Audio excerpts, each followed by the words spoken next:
دكتورة، أنا راجل محترم مستاهلش اللي بيحصل ده. عرفيني الحقيقة أرجوكي،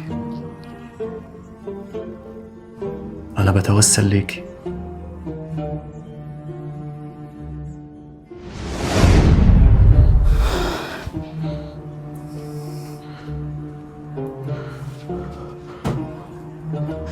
دكتورة الحقيني، أنا في ورطة، أرجوكي. لو مصطفى جوزي جالك العيادة قولوله إن الجنين اللي في بطني ده يبقى ابني.